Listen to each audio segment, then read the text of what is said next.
Female patient mail doctor के पास जा रहा है, उसको ये समझना चाहिए कि वो अपने साथ या डॉक्टर को अपने साथ एक फीमेल अटेंडेंट रखना बहुत जरूरी है आज के टाइम पे।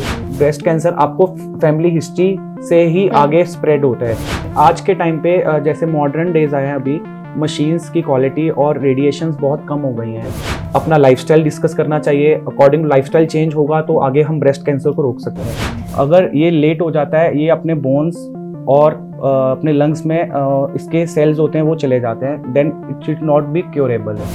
अल्कोहल कंजम्पशन या कोई बाहर का फास्ट फूड खाना, स्मोकिंग एंड ऑल सब कैंसर का कारण बन सकता है। बिल्कुल है। दुनिया भर में जिस कैंसर से महिलाएं सबसे ज्यादा प्रभावित होती हैं, वही कैंसर अब भारत में पहले से कहीं अधिक तेजी से पांव पसार रहा है।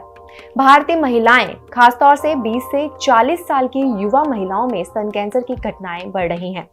वर्ल्ड हेल्थ ऑर्गेनाइजेशन के अनुसार ब्रेस्ट कैंसर धीरे धीरे बढ़ता जा रहा है और मुश्किल यह है कि शुरुआत में इसका पता भी नहीं चलता, लेकिन मैमोग्राफी से ब्रेस्ट कैंसर का जल्दी पता लगाया जा सकता है। तो आज हम मैमोग्राफी से जुड़ी बहुत सी बातों की जानकारी आपको देने वाले हैं। नमस्कार, मैं कपिला और आप देख रहे हैं तंदुरुस्ताए नम्हा। मैमोग्राफी से जुड़ी जानकारी के लिए आज हमारे स्टूडियो में मौजूद हैं जालंधर के अल्फा इमेजिंग और डायग्नोस्टिक लैब के radiologist doctor Mayank Gupta. Doctor साहब, आपका बहुत बहुत स्वागत है। डॉक्टर साहब, जैसे कि हम बात कर रहे हैं ब्रेस्ट कैंसर की, डे बाय डे बहुत ज्यादा इंक्रीज होता ही जा रहा है और मैंने शुरुआत में भी कहा कि इसके बारे में पहले पता नहीं चल पाता है। Exactly. है ना? तो एक जो टेस्ट आया है मैमोग्राफी, एक मशीन के थ्रू जैसे हम टेस्ट करते हैं, तो एक्चुअल में हम लोगों को, अपने ऑडियंस को यही बताना चाहेंगे कि मैमोग्राफी है क्या। बेसिकली मैमोग्राफी एक स्क्रीनिंग टूल है, डिवाइस है स्क्रीनिंग के लिए, to detect the cancer from the breast. इससे हम स्क्रीन करते हैं ब्रेस्ट को, जिससे हमें पता लगता है कि इसमें कोई लीजन या कोई मास या कोई ट्यूमर तो नहीं है, कोई गांठ तो नहीं है। It is a screening test. Along with हम इसके साथ हम अल्ट्रासाउंड भी स्क्रीन करते हैं ताकि कोई सॉफ्ट मास या कोई लीजन कोई मिस ना हो जाए। मैमोग्राफी उस ब्रेस्ट के लिए ही की जाती है। मतलब इसकी ज़रूरत की बात करें तो किस टाइम पे जो है एक लेडी को आना चाहिए? हाँ, अगर ज़रूरत की बात करें, जब फीमेल को, ये बेसिकली सेल्फ ही पेशेंट को अपने आप ही पता लगता है जिसको ब्रेस्ट में कोई गांठ या कोई पिंकिश कलर या कोई डिस्चार्ज या कोई प्रेग्नेंट कोई छोटा बेबी है, उसको मिल्क डिस्चार्ज कम हो रहा है बेबी को, या कोई उसको कोई लंप महसूस हो रहा है, तो भी उसको डॉक्टर के पास तुरंत जाना चाहिए। जैसे कि आपने बताया है कि इस तरह के अगर कुछ लक्षण हमें दिखाई देते हैं तो तुरंत डॉक्टर को दिखाना चाहिए। अगर कोई पेशेंट जब आपके पास आता है ये प्रॉब्लम को लेके, तो जब आप मैमोग्राफी करते हैं, ड्यूरिंग मैमोग्राफी जो टेस्ट होता है, जो मशीन्स की जो रेडिएशंस निकलती हैं, उसका भी कोई असर उसकी बॉडी पे पड़ता है? मतलब किसी चीज का कोई खतरा तो नहीं रहता है? नहीं, आज के टाइम पे जैसे मॉडर्न डेज आए हैं, अभी मशीन्स की क्वालिटी और रेडिएशंस बहुत कम हो गई हैं। पहले क्या होता था, जो रेडिएशन आईवी रेज होती थी जो मशीन से निकलती थी, वो हार्मफुल होती थी बॉडी के लिए। एक एज होती है 40 इयर्स फीमेल की। 40 इयर्स के बाद फीमेल को कोई रेडिएशन का खतरा नहीं होता। और आज की जो मशीन्स की टेक्नोलॉजी है उसमें रेडिएशन एक्सरे चेस्ट के भी मुताबिक उससे बहुत लो रेडिएशन है। ज़्यादा से ज़्यादा जो महिलाएं प्रेग्नेंट हैं उनको प्रॉब्लम थोड़ा सा कर सकता है। बेसिकली कोई रेडिएशन का खतरा नहीं है आज की नई टेक्नोलॉजी के अकॉर्डिंग। अगर हम एज की यहाँ बात करें तो क्या अर्ली एज में भी इसकी प्रॉब्लम हो सकती है? एज की अगर स्क्रीनिंग करवाना है पेशेंट को, यूजली 40 इयर्स के बाद, 35 टू 40 इयर्स के बाद स्क्रीन होता जरूर करवाना चाहिए। अगर वो पेशेंट को देखा जाए, आजकल लाइफस्टाइल बहुत चेंज है, अल्कोहल कंजम्पशन या कोई बाहर का फास्ट फूड खाना, स्मोकिंग एंड ऑल सब कैंसर का कारण बन सकता है। बिल्कुल है। तो जो आजकल का लाइफस्टाइल के अकॉर्डिंग जो फीमेल को पहले पता लगता है अराउंड 25-30 की उम्र में कि नहीं, मेरे को कोई गांठ महसूस हो रहा है या निपल डिस्चार्ज हो रहा है या कुछ और प्रॉब्लम हो रहा है, तो उसको डॉक्टर के पास जरूर जाना चाहिए। इसमें तो एज मैटर नहीं करता है। नहीं, जैसे कि हम बात करें कि जो ब्रेस्ट कैंसर है वो 20 प्लस एज ग्रुप में बहुत ज्यादा अभी देखने को मिल भी रहा है। 35 टू 40 एज ग्रुप है, उसमें बहुत कॉमन है। ओके। हाँ, screening every women should screen after 35 to 40 years के बाद हर महिला को एक बार मैमोग्राफी स्क्रीन जरूर करवाना चाहिए। नहीं, लाइक मेरा कहने का मतलब ये है कि जो यंगस्टर्स हैं, जो यंग एज की गर्ल्स हैं, हाँ। क्या उनमें भी स्क्रीनिंग जाके करवानी चाहिए? मतलब टाइम टू टाइम एक टेस्ट करवा लेना चाहिए, बेटर रहेगा? बेटर रहेगा, उनको अपने फीमेल डॉक्टर के एक बार कंसल्ट करना चाहिए। अगर उनका डॉक्टर बोलता है कि आप अल्ट्रासाउंड या मैमोग्राफी एक बार गो थ्रू हो जाओ, तो उनको जरूर एक बार स्क्रीन करवाना चाहिए। राइट। अगर हम यहाँ पे बात करें कि ब्रेस्ट सेल्फ एग्जामिनेशन की, है ना, अगर मेरे को लग रहा है कि मेरे में कोई सिम्टम्स नजर आ रहे हैं और मुझे किसी डॉक्टर को भी कंसल्ट नहीं करना है, तो ब्रेस्ट सेल्फ एग्जामिनेशन वो खुद से कैसे कर सकते हैं? ब्रेस्ट एग्जामिनेशन फीमेल अपने घर पे ही स्टैंडिंग एंड और लाइट डाउन पोजीशन बेड पे खुद ही कर सकती है। बेसिकली उसको अपने हैंड्स अप करने हैं और उसको अपने अंडर आर्म्स पे 3 फिंगर्स के साथ एग्जामिन करना है, above the nipple and below the nipple, left right upper and lower zone. उसको जहाँ भी गांठ महसूस होता है उसको तुरंत अपने डॉक्टर को कंसल्ट करना चाहिए। उसके आगे प्रोसीजर होता है जो भी डॉक्टर बताएगा उनको फॉलो करना मतलब चाहिए। ये कोई एक्सरसाइज वगैरह है इसके लिए? नहीं, एक्सरसाइज इसके लिए कोई बेसिक कोई एक्सरसाइज नहीं है, उसको एग्जामिन करना है खुद ही। तो फीमेल अपने अंडर आर्म्स में, अपने ब्रेस्ट के ऊपर, अपने छाती के ऊपर कहीं भी उसको गांठ महसूस होता है या उसको रेडिश रैश दिखता है, तो उसको डॉक्टर के पास जाना चाहिए। मतलब ये शुरुआती लक्षण हो सकते हैं, अगर उसको लगे तब उसको डॉक्टर के पास चले जाना चाहिए। इसमें ऐसा नहीं है कि पेशेंट को फीवर आएगा या पेशेंट को खांसी होगी, इसमें कोई ऐसे लक्षण नहीं होते। इसमें पेन होती है, रेडनेस होती है और रैशेस होते हैं, बेसिकली यही होते हैं। मतलब वो जो अगर हम ब्रेस्ट कैंसर की बात करें तो उसके और भी कोई लक्षण हो सकते हैं? नहीं, उसको ब्रेस्ट के अराउंड ही उसको प्रॉब्लम्स होंगी, उसको डिस्चार्ज ऑफ निपल होगा।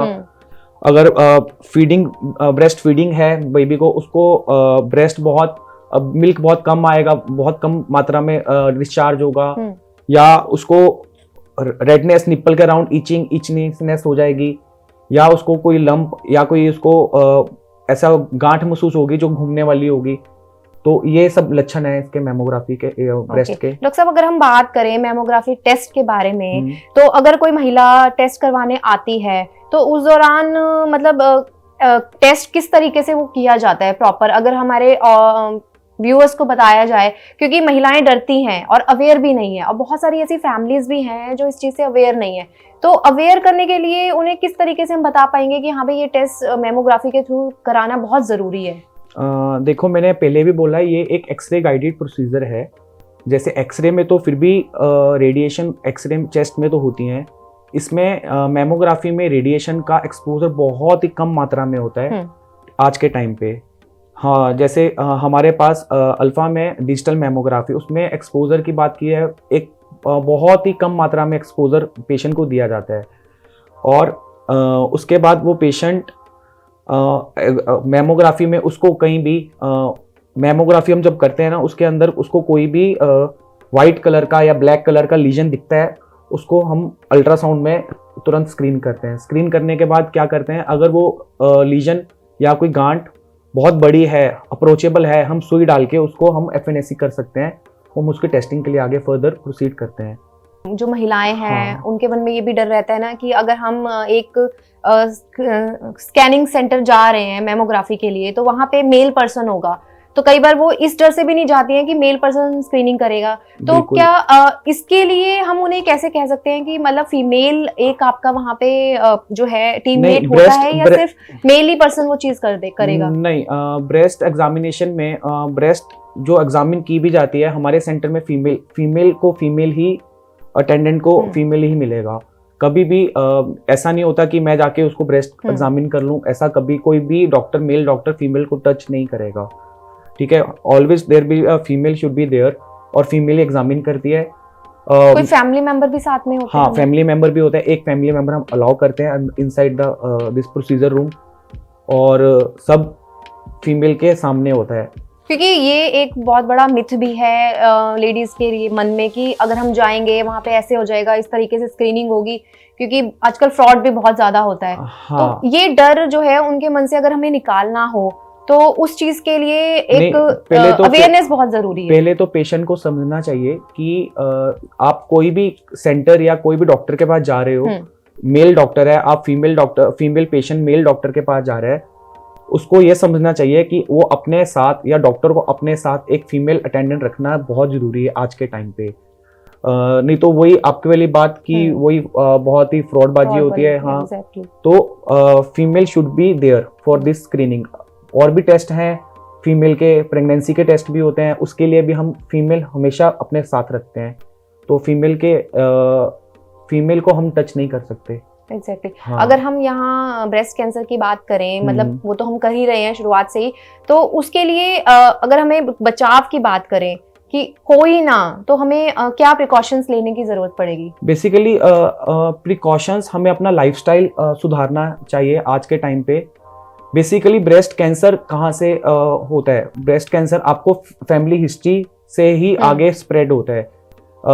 सबसे बात, पहले आपको डॉक्टर के पास जाते हो, डॉक्टर के पास जाके आपको अपनी फैमिली हिस्ट्री, अपनी पर्सनल हिस्ट्री, अपना जो भी उनको प्रॉब्लम है वो आपको डॉक्टर के साथ डिस्कस करना चाहिए, ठीक है। और अपना लाइफस्टाइल डिस्कस करना चाहिए। अकॉर्डिंग लाइफस्टाइल चेंज होगा तो आगे हम ब्रेस्ट कैंसर को रोक सकते हैं। जैसे आपने कहा कि फैमिली हिस्ट्री भी बहुत मैटर करती हाँ। है, तो अगर मदर को है तो क्या जरूरी है कि आगे बेटी को भी हो? बिल्कुल बिल्कुल, इसमें 60 to 70% आगे स्प्रेड होने के चांसेस होते हैं। अगर मदर को है आगे स्प्रेड होगा ही होगा उसकी अपनी बेटी को। नहीं, अगर मदर को है और मदर का होने के बाद उन्होंने ट्रीटमेंट लिया और वो ठीक भी हो गई है, तब भी वो चांसेस उसमें रहते हैं कि... चांसेस होते हैं। उसके लिए जेनेटिक्स टेस्ट होते हैं, स्क्रीनिंग होती है, तो आपको वो गो थ्रू होना चाहिए कि आपके अंदर जो कैंसर सेल्स हैं वो तो नहीं आपके बॉडी खून के अंदर मात्रा में जा रहे। तो आपको ब्लड टेस्ट, जेनेटिक टेस्ट, ये सब टेस्ट करवा के ही आपको पता लगेगा। ऐसा तो नहीं ही हो सकता कि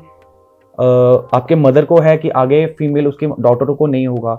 60% चांसेस शुड बी देयर कि उसके अगर मदर को है तो उसको आगे स्प्रेड होगा ही होगा। तो मतलब अवेयर रहने की यहाँ पे जरूरत है कि अगर मदर को है या हो भी चुका है, वो ठीक भी हो गई है, तो बेटी को होने के चांसेस रहेंगे 60 to 70%। तो हम अपने व्यूअर्स को यही बताना चाहेंगे कि अगर आपकी भी फैमिली में किसी को ये हुआ है, मदर को, तो अपना आप इसको इग्नोर ना करें इस चीज को, और डॉक्टर को जरूर दिखाएं। डॉक्टर साहब यहाँ पे ये बताएं कि अगर हमें पता लग जाए कि हाँ भाई ब्रेस्ट कैंसर है, तो क्या ये क्योरेबल है? On early stages it is curable. अगर ये लेट हो जाता है, ये अपने बोन्स और अपने लंग्स में इसके सेल्स होते हैं वो चले जाते हैं, then it should not be curable. For mammography is the early screening tool. It detect early stage. It can be 100% curable in early stage, not in later stage. तो my message is loud and clear कि every woman above 40 years should screen your breast, go through mammography after age of 40 to stop the cancer cells in our body. आप हमारे viewers के लिए breast cancer और mammography को लेके क्या एक मैसेज देना चाहेंगे? फॉर द मेमोग्राफी एक छोटा सा है कि आपको सेल्फ एग्जामिनेशन आफ्टर 3 months घर पे ही करना बहुत आवश्यकता है। दूसरा, आपको अगर थोड़ा सा भी डाउट होता है कि आपको रेडनेस है, ईचिंग है, निपल डिस्चार्ज है, या ब्रेस्ट फीडिंग ब्रेस्ट है, दूध कम आ रहा है बेबी को पिलाने के लिए, तो आप अपने तुरंत डॉक्टर के पास जाकर सलाह ले सकते हो। जैसे कि मेमोग्राफी एक स्क्रीनिंग टूल है, अर्ली डिटेक्शन ऑफ कैंसर। इससे हम अर्ली डिटेक्शन कर सकते हैं, हम रोक सकते हैं, आगे स्प्रेड होने के लिए हम बढ़ने से पहले हम रोक सकते हैं। 100% क्योरेबल तो हर कोई भी चीज़ नहीं होती, तो हम इसको हम रोक सकते हैं। It is A early detection tool.